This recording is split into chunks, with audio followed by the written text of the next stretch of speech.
민주당은요. 국민의힘을 이끌고 있는 한동훈 비대위원장과 관련해서 최근에 연일 의혹을 다시금 제기하고 있습니다. 제가 다시금이라는 표현을 쓴 이유가 있습니다. 한동훈 비대위원장의 자녀 문제, 이 부분을 다시금 거론하기 시작했습니다. 먼저 조국 혁신당 대표 한동훈 각오하시오, 이런 취지의 발언을 한 바가 있습니다. 들어보시죠. 한동훈의 딸 논문 대필, 해외 웹사이트 에세이 표절, 딸 논문 대필 의혹 사건 규명을 위한 특별검사의 임명 등에 관한 법률을 발의하겠다고 약속드리며 22대 국회에서 총력을 기울이겠습니다. 무혐의 관한 이유가 그러면 제대로 수사를 안 했기 때문이죠. 굳이 저의 딸과 비교하자면 저희 딸은 일기장, 크레딧 카드, 체크 카드 다 압수수색했고 저희 딸아이가 다녔던 고등학교 다 압수수색했습니다. 그만큼만 하시라는 겁니다. 자, 조국 대표 등등 야권에서는 한동훈 비대위원장의 자녀와 관련된 의혹을 다시금 제기하고 나섰는데 바로 이 내용입니다. 보시죠. 자, 2022년 5월이니까 대선 직후네요. 2022년 3월에 대선이 있었으니까. 자, 진보 성향의 시민단체가 한동훈 비대위원장의 딸 논문 대필 의혹 등과 관련해서 고발을 합니다. 경찰에. 그런데 경찰에서는 지난해 12월에 혐의 없음으로 해서 불송치 결정을 내립니다. 그런데 최근에 4월 4일에 이 앞에 언급된 동일한 시민단체죠. 진보 성향의 시민단체가 저 경찰의 혐의 없음, 불송치 결정은 잘못된 겁니다. 안 돼요, 안 돼요. 다시 한번 수사해 주세요. 라고 하면서 이의 신청을 했습니다. 한동훈 비대위원장의 자녀 문제 관련해서는 한동훈 비대위원장이 법무부 장관으로 정식으로 취임하기 전에 있었던 인사청문회에서도 거론이 된 바가 있었습니다. 직접 한번 들어보시죠. 되게 지금 말씀하시는 논문이라고 하는 것들은 논문 수준은 아니고요. 고등학생이 어떤 연습용으로 한 리포트 정도 수준의 짧은 글들, 두세 페이지, 많으면 6페이지 정도짜리 그런 영문 글들을 모은 것입니다. 그리고 제 딸이 지금 미성년 상태입니다. 감당하기 어려운 공격을 당하고 있어서 굉장히 충격을 받은 상태고요. 입시에 쓰이지도 않았고 입시에 쓰일 계획도 없는 그 습작 수준의 글을 올린 것을 가지고 그 수사까지 말씀하시는 건 좀 과한 말씀 같습니다. 자, 이제 더불어민주당을 포함해서 이제 진보 성향의 시민단체는 경찰의 저 결정을 받아들일 수 없습니다. 다시 수사하세요. 이렇게 거듭 주장하고 나선 것인데 장윤미 변호사님은 좀 합당한 주장이라고 보십니까? 어떻게 보세요? 이게 무슨 여야 정파를 떠나서요. 이게 문제가 될 소지는 있습니다. 왜냐하면 이게 대피를 했다는 사실관계는 크게 다툼이 없는 것 같아요. 실제로 대피를 했다는 케냐 출신, 왜냐하면 영문 대피를 했던 논문이 게재된 것이기 때문에 본인이 했다라고 이야기를 한 부분이 있었죠. 경찰에서 무혐의를 한 이유도 이게 게재된 사실까지 인정했는데 게시된 그 주체 측에서 제대로 검증을 자기들이 소홀히 했기 때문에 그 책임을 이 한동훈 비대위원장의 딸에게 물릴 수 없다라는 취지였습니다. 그렇기 때문에 수사했냐라는 반문이 조국 그 대표한테 반드시 나오고 있는 것이고요. 지금 대법원 판례 중에 그런 부분이 있습니다. 이게 업무방해 아닙니까? 속여가지고 게재했다라는 부분과 관련해서 이 피해자 측이 제대로 검증을 하지 않았으면 물론 이 가해자 측, 그러니까 이 피해자 측이 면죄부를 받는 그런 부분도 있는데 일단 여기서는 수사를 제대로 했냐라는 겁니다. 그렇다면 이 논문 게재 경찰에서도 아무나 게재할 수 있었다고 하는데 그러면 대필한 논문도 자기 이름으로 올릴 수 있다는 건 아니거든요. 이 부분에 대해서는 수사가 충분히 재개될 수 있어 보입니다. 자, 그렇다면 오늘 네 분의 패널 가운데 오늘 보니까 또 세 분이 법조인이시니까 좀 차근차근 또 제가 여쭤보도록 하겠습니다. 이번에 이러한 총선 직전의 움직임과 관련해서 어떠한 해석이 가능한 것인지 살펴볼 텐데, 자, 이런 겁니다. 한동훈 비대위원장의 자녀 문제는 더불어민주당에서 그동안 과거부터 해서 계속 제기를 했던 문제였습니다. 그런데 그 과정에서 더불어민주당 그 당시의 의원들의 이른바 뭐라고 해야 될까요? 헛발질 논란이 있었습니다. 이모 발언, 플러스 3M 이런 건데요. 어떤 맥락에서 그런 발언이 나왔던 것이었을까요? 이어서 한번 들어보시죠. 이 논문을 일저자로 썼습니다. 이모하고 같이. 누구와 같이 썼다고요? 이모하고요. 이모. 제 딸이요? 그렇습니다. 내 딸이 이모 썼어요. 누구의 이모 말씀이신가요? 확인을 해보니까 기증자가 한아무개라고 나옵니다. 지금. 의원님 아까 말씀하신 건데 한땡땡으로 나온 거 있지 않습니까? 그거 한국 3M에 갔습니다. 한국 3M. 거기 보면 영리법인으로 돼 있지 않습니까? 제가 보니까요. 제 딸 이름이 영리법인일 수는 없죠. 영리법인으로부터 받아가지고 한아무개가 저기 아니면 영수증이 한국 3M으로 돼 있기 때문에 아마 다시 한번 확인해 보셨으면 좋겠습니다. 이게 여러 가지가 더 있어야 되겠죠.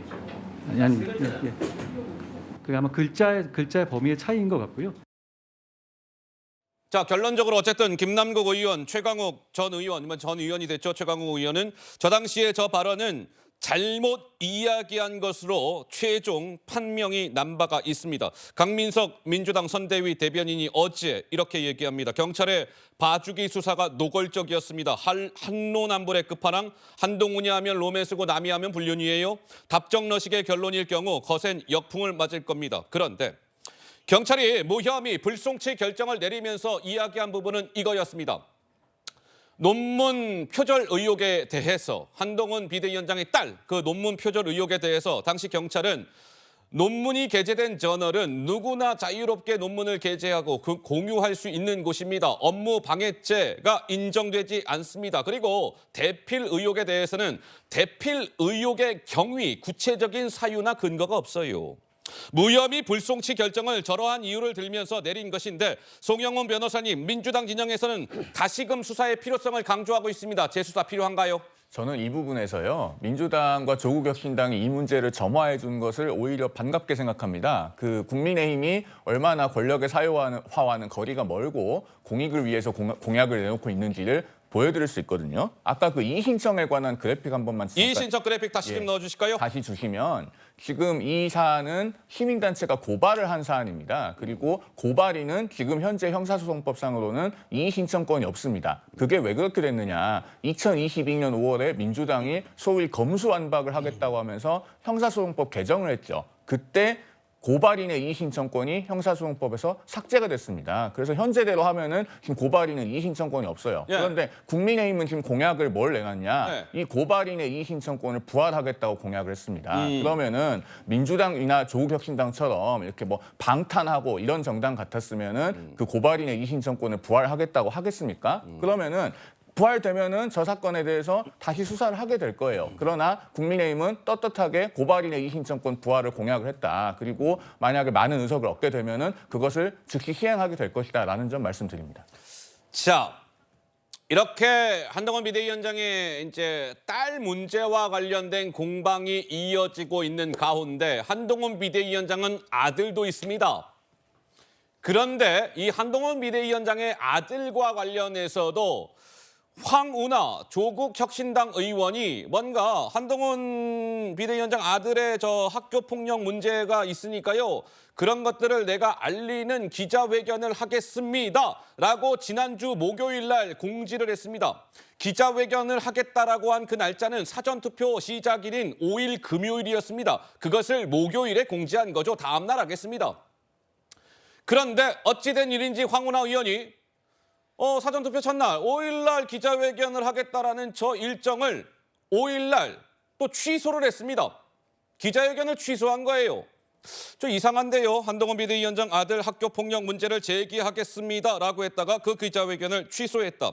그러자 한동훈 비대위원장은 협잡질 가만두지 않겠습니다. 응징하겠습니다. 오물만 끼얹겠다는 거 아니겠습니까? 쌍팔년도 얘기가 나옵니다. 들어보시죠.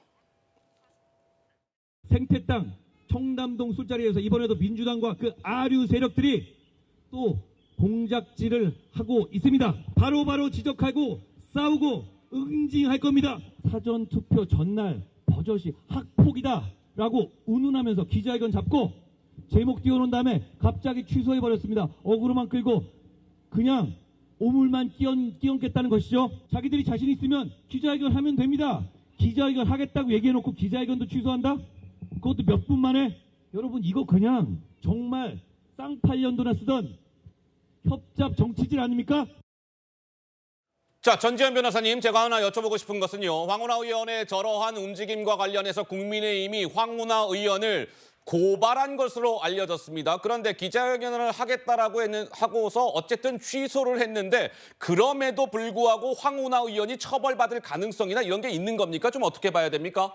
그런데 황운하 의원이 이제 다음 날 기자회견을 그 한동훈 장관의 아들의 그 학교 폭력 관련해서 기자회견을 하겠다 그러고 이제 취소를 했거든요. 근데 그 내용은 이미 퍼졌어요. 아, 그래요? 민주당 강민정 의원이 고위공직자의 자녀가 학폭에 연루됐는데 학교 측이 은폐 축소 처리했다 허위 보도 자료를 냈고 이게 특정 언론사가 또 보도를 하기도 했거든요. 그래요? 근데 이 사건이 그때 당시에 경찰이 출동한 거는 맞는데 CCTV라든지 그 주변에 어떤 증거들을 다 확인을 했고 아무런 문제가 없었음이 이미 밝혀진 사례입니다. 그에 대해서 이 문제에 대해서 명백하기 때문에 국민의힘에서는 여기에 대해서 허위사실 유포로 고발 조치를 했고 본인들이 이거를 통해서 뭐 더 이상 이거를 어그로 끌고 갈 수가 없다고 생각했기 때문에 황운하 의원도 기자회견을 얘기를 했다가 취소를 했거든요.